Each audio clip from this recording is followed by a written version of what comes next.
I thought we'd call this our Conquest update.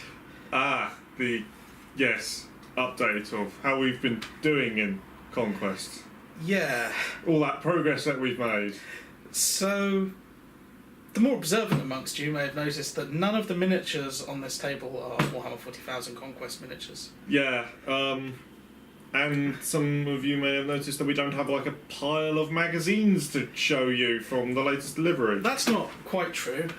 Oh, you found them?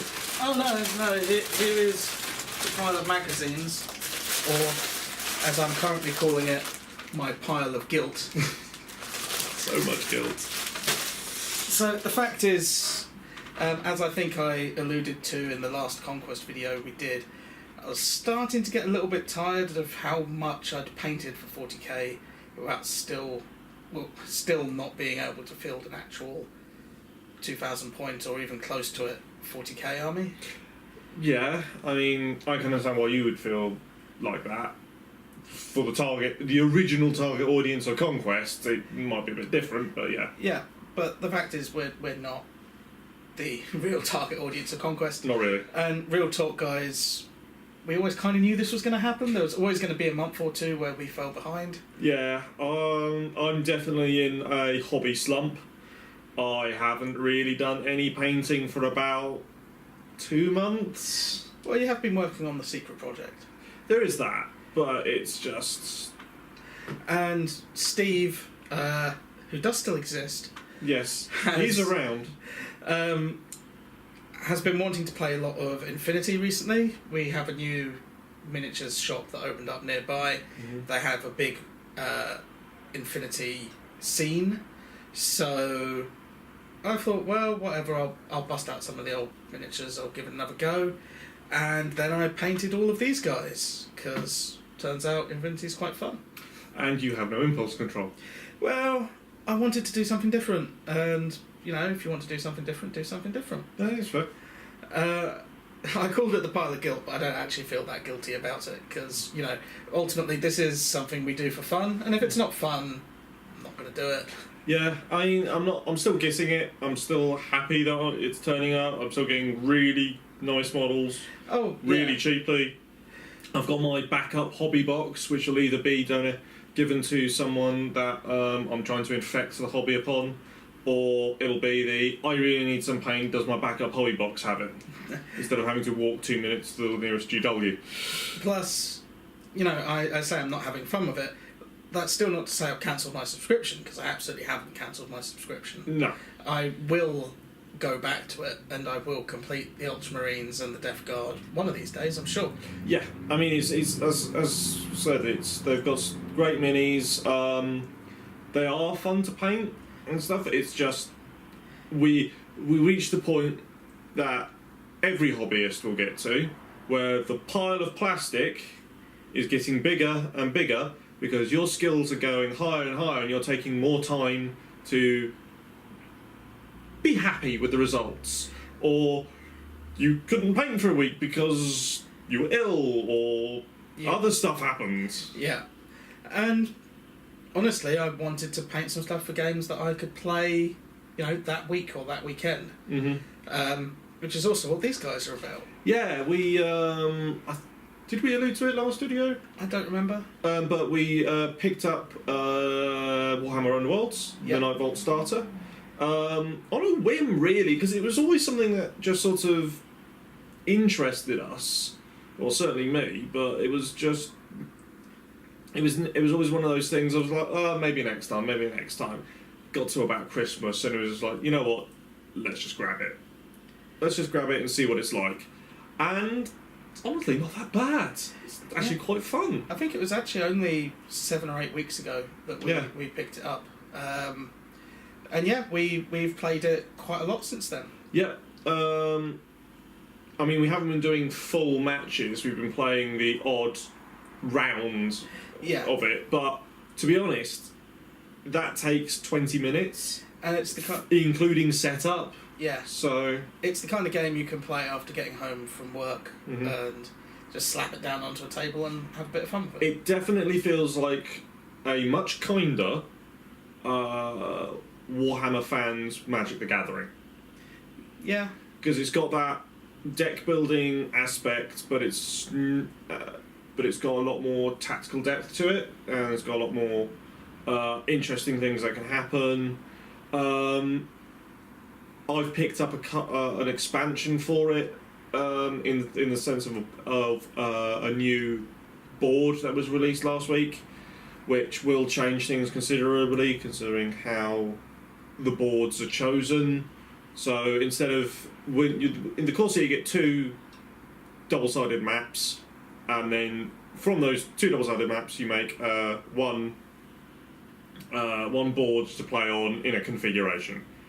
And suddenly adding in 1 extra double-sided board changes the game considerably, I think, because it gives the player who chooses the board second a lot more options. Yeah. To define the battlefield in the way that they want to play, because they won the initiative or the priority or whatever. So it's a lot of fun.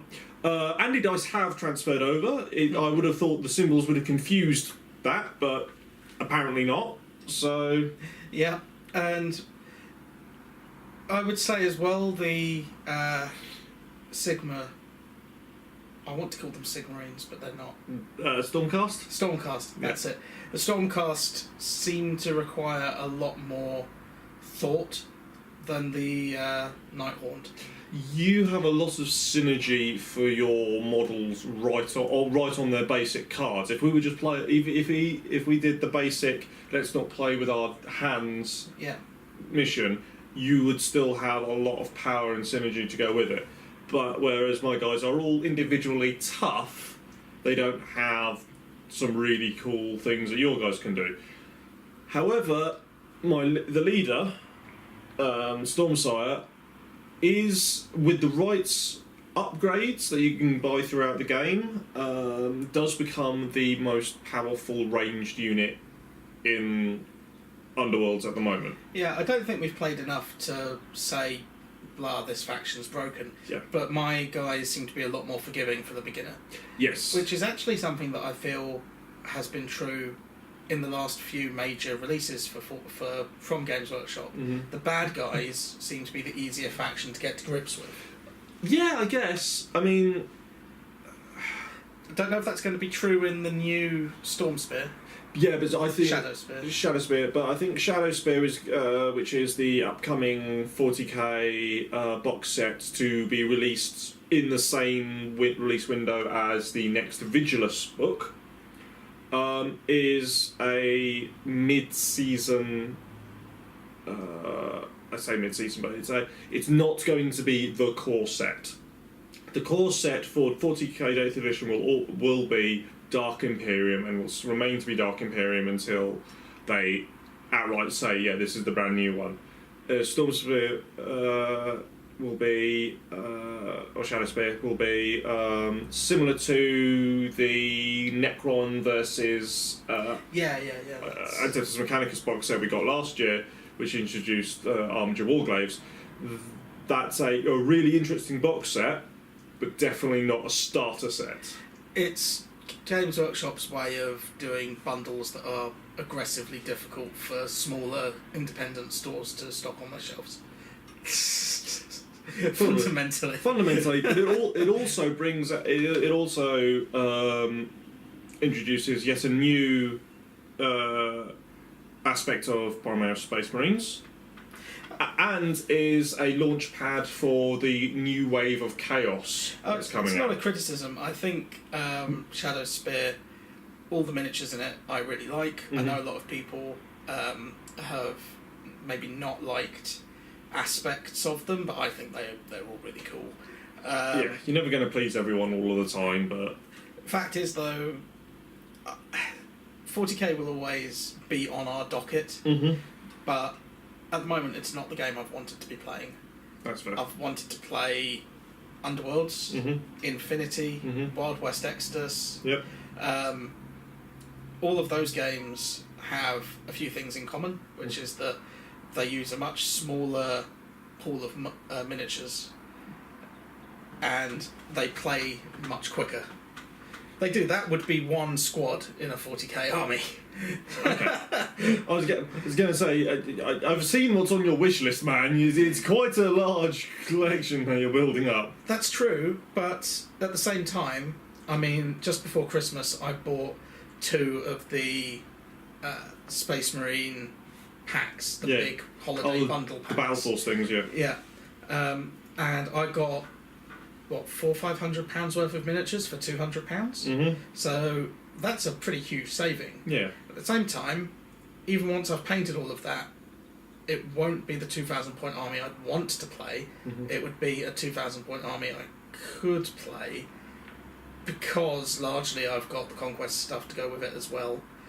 On the other hand, £300 I think is the very maximum that I will ever spend on at least this army in Infinity. Alright. And with that, I could do every combination of every army list that it would be possible for that faction to play in the game. And so in terms of time and money investment, it's difficult to argue in favour of 40k there. Especially when you consider I painted all of those guys in 2 weeks, 3 weeks. Yeah, but that was you doing it before you left for work, in your lunch breaks, and then coming back and immediately sitting down and painting, sometimes forgetting you had to eat until I started cooking. Well, yeah, but that's me painting anything, really. Right, fair enough. But yeah, I feel like in terms of what I get out for what I put in, it's a better use of my time. I've also got to bear in mind, coming up at the end of this month or the beginning of next month, depending on where my order sits, I'm going to receive a ridiculous amount of Batman miniatures from the Batman Kickstarter. Oh, blimey. Yeah, Batman. I keep forgetting that's coming. Yeah, and the game looks really good. Yeah, I'm not disagreeing. And then I look at the 2 Kickstarters, 3 Kickstarters I've got on those shelves over there and remembering, oh yeah, I've still got about 500 minis to paint. So what we're saying is we've taken a break from Conquest, and that's building up, but that's only because we've got such a massive amount of other build-up Yes. lurking in the wings. And there's going to be even more build-up at some point somewhere, because whatever, it's like knitters. You can't just go to a shop and not buy yarn. Yeah. So, yes, we've fallen behind a little bit on Conquest. For those who are still curious about whether it's something that they should maybe look in on, I mean, I think it's quite difficult to start Conquest now if you haven't already started it. Yeah, you can get back issues, and I assume from those back issues you can do a subscription from issue 1. But there are going to be there might be a few issues that you just can't get hold of because they are sold out. Now, whether they are sold out because they're out of stock, or they are sold out because they went, this is a £22 mini and we're selling it for $7.99, you can't actually sell any more of those to individuals. Yeah, I get the feeling that they had a limited production run on a lot of the issues. I don't have any evidence for that, but that's my feeling. It is entirely possible, because they're using a coloured plastic that is, although that is just literally just changing the colour of dye that GW use, because these miniatures will be produced at Lenton, so it'll be blue and green instead of grey. That does mean that they have to dedicate production time to it. So they probably might not get they'll probably get another production run of the basics stuff, like all of the stuff that you'll see in the easy to build boxes, which do come in pre-coloured plastic anyway, so that sort of stuff won't go out of stock. But stuff like the Primaris Librarian, you probably won't see available again in for Conquest, because because it traditionally comes out in grey. And the Redemptor Dreadnought. Actually, no, the Redemptor Dreadnought that is easy to build. I'd be surprised if they allow people to keep buying those issues. That's different though. Yeah, that's the spec. That's what we sold out. But yeah, so if you're interested in Conquest and you haven't yet picked it up, do take a look. It's not. It's cheap.